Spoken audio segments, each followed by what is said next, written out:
दोस्तों अस्सलाम वालेकुम, आदाब। वैसे तो आप सब मुझे जानते ही हैं, लेकिन जो लोग मुझे नहीं जानते हैं उनके लिए मैं अपना तारुफ करा देता हूं। मेरा नाम हाफिज़ एडवोकेट मोहम्मद इब्राहिम हरबट है। मैं मुंबई की बॉम्बे हाई कोर्ट और एनआईए स्पेशल कोर्ट और महाराष्ट्र की अलग अलग कोर्ट्स में काम करता हूं। 2010 में जब मैंने अपना हिफ्ज़ मुकम्मल किया तो मेरे उस्ताद जो थे उन्होंने ये कहा कि तुमको मुसलमानों के लिए काम करना चाहिए, और उसके बाद मुसलमानों के इंसाफ के लिए मैंने लॉ की तालीम हासिल की। और उसी के बाद से मैं वो मुस्लिम बच्चे जिनको झूठे टेररिस्ट केसों में फंसा दिया जाता है उनके लिए मैं मेहनत कर रहा हूं। मैं किसी ऑर्गेनाइजेशन के लिए काम नहीं करता हूं, मैं फुल फ्लेश खुद से ये काम करता हूं। और यकीन जानिए, आज तक मुझे कभी भी इस बात का ना दुख हुआ और ना कभी डर हुआ। कई बार लोगों ने मुझे जो है धमकियां दी, कई तरीके से मुझे डराया गया, मुझ पर कीचड़ उछाला गया, लेकिन कसम खुदा की मुझे आज तक डर नहीं लगा। लेकिन आज मुझे डर लगा है। आज मैं बताता हूं आपको क्या हुआ।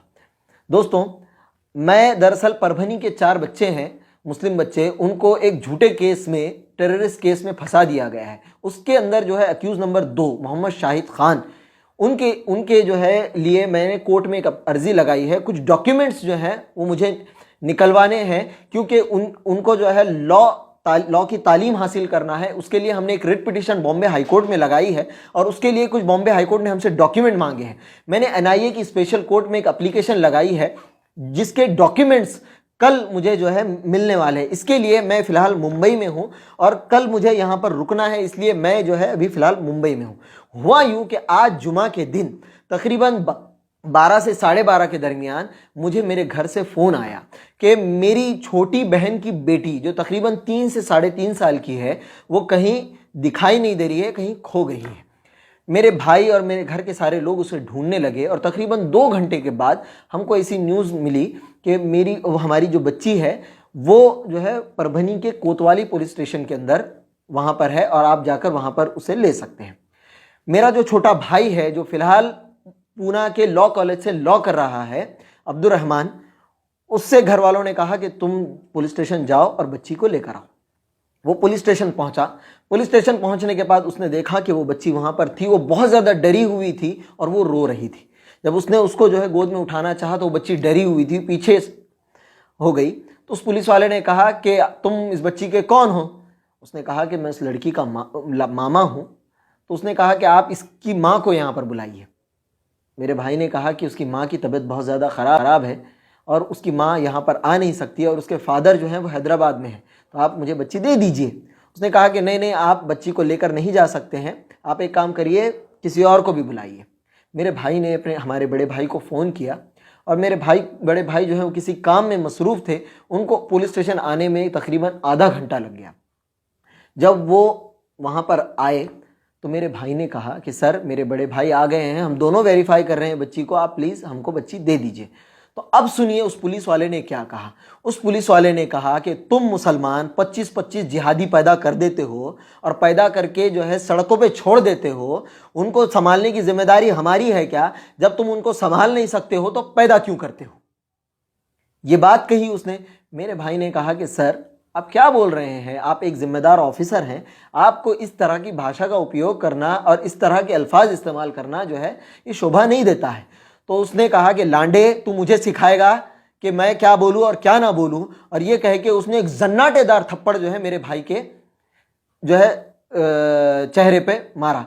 मेरे भाई ने कहा कि सर, मैं भी एक लॉ स्टूडेंट हूं और मैं अपने राइट्स जानता हूं, आप इस तरह से नहीं कर सकते हैं। और उसने फ़ौरन अपना मोबाइल निकाला और उसको वीडियो को शूट करने लगा। वो पुलिस वाला जो गालियां दे रहा था मेरे भाई को, उसने फ़ौरन वहां पर जो है 2 और लोग खड़े हुए थे। मैं नहीं जानता कि वो पुलिस वाले थे या आरएसएस के गुंडे थे।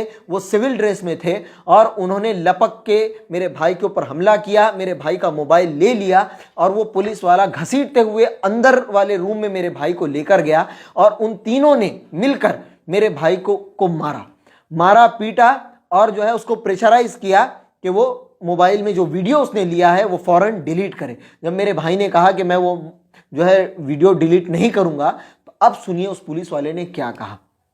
उस पुलिस वाले ने कहा कि ज्यादा तू देड़शानी करेगा तो मैं तेरा इनकाउंटर कर दूंगा। साले मुल्ले, तुम साले ऐसे कपड़े पहनते हो, क्योंकि जुमा का दिन था, मेरा भाई जो है पठानी ड्रेस में था, तो वो कहने लगा कि तुम पाकिस्तानी साले, तुम तालिबानी हमारे देश में खाते हो और पाकिस्तान की और तालिबान की गाते हो, सालो तुम्हारा तो इनकाउंटर होना चाहिए और मैं तेरा इनकाउंटर करूंगा अगर तू वो वीडियो डिलीट नहीं करेगा।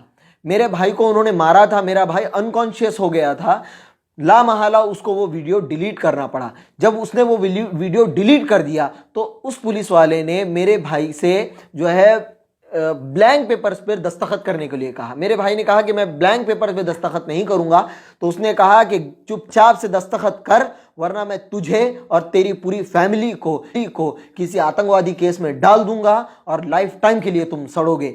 या पता है ना कि वो 4 कैसे बच्चों को डाला है, अब तक वो वापस नहीं आए और वो कभी वापस नहीं आ सकते। वैसे तेरे को डालूंगा और तेरा इनकाउंटर करने पे मेरे को मेडल मिलेगा। अब तू सोच तेरे को करना क्या है। ला महला मेरे भाई को उसके ऊपर दस्तखत करने पड़े।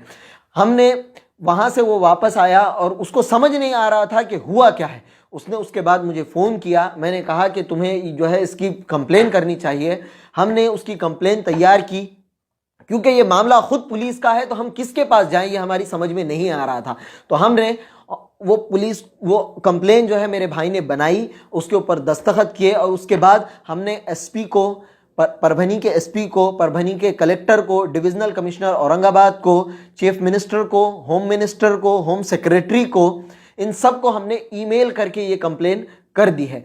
अब मेरी जो है परभनी के एसपी से जो है गुजारिश है कि सर, ये देश संविधान से चलेगा, ये देश गुंडों से नहीं चलेगा। आप अगर संविधान में मानते हैं, आप अगर लॉ में मानते हैं, तो फौरन, मेरे भाई ने बताया है कि उसका नाम जो है लटपटे है, आप फौरन लटपटे पे एक्शन लीजिए। क्योंकि एक आदमी खुलेआम सरकारी जो है बंदूक लेकर, सरकारी हथियार लेकर ऐसी मेंटालिटी के साथ सोसाइटी में घूम रहा है। मैं नहीं जानता कि इससे पहले उसने कितने फेक इनकाउंटर किए हैं, मैं नहीं जानता कि उसने कितने लोगों को मार दिया है, मैं नहीं जानता कि उसने कितने लोगों के ऊपर ऐसे झूठे केसेस किए हैं। क्योंकि पता लगाने पर मुझे पता चला है कि कुछ ही दिन पहले एक मुस्लिम लेडी के साथ भी उसने ऐसा ही किया, उसके साथ बदतमीजी की, उनके साथ लिंग्विस्टिक माइनॉरिटी होने की वजह से उनको जो है बुरा भला कहा, उनको गाली दी। उस लेडी ने एसपी के पास आकर अपनी जो है ओरल कंप्लेन भी की, लेकिन लटपटे के ऊपर आज तक कोई एक्शन नहीं लिया गया है। अगर इसी तरह से चलता रहा तो इस लटपटे की जो है हिम्मत बढ़ जाएगी। ये आज बोल रहा है, ये खुलेआम जो है मुस्लिम नौजवानों को कत्ल कर सकता है, मुस्लिम नौजवानों का फेक इनकाउंटर कर सकता है। तो मेरी अब परभनी के कलेक्टर, परभनी के जिम्मेदार और डिविजनल कमिश्नर से और चीफ मिनिस्टर ऑफ महाराष्ट्र से, होम मिनिस्टर ऑफ महाराष्ट्र से, होम सेक्रेटरी से ये गुजारिश है कि फौरन इसके ऊपर कॉग्निजेंस लिया जाए और इस मामले को जो है संगीन से लिया जाए। और मैं परभनी के मुसलमानों से और ख़ास तौर पे वो लोग जो संविधान में भरोसा रखते हैं, मैं उनसे सपोर्ट चाहता हूँ। भाइयों, आज तक मुझे बहुत सारे लोगों ने धमकियाँ दी, लेकिन मैं कभी नहीं डरा। लेकिन आज मैं डर गया हूँ, आज मैं डर गया हूँ।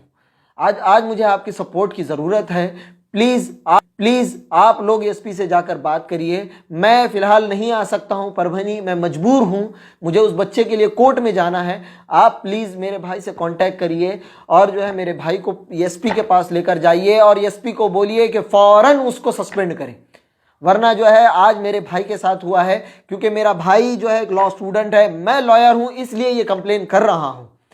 पता नहीं कितने जो है इलिटरेट लोगों के साथ उसने जो है किया होगा और कर रहा होगा। आप प्लीज़ फौरन इसके ऊपर कॉग्निजेंस लीजिए और उसके ऊपर एक्शन लीजिए। शुक्रिया।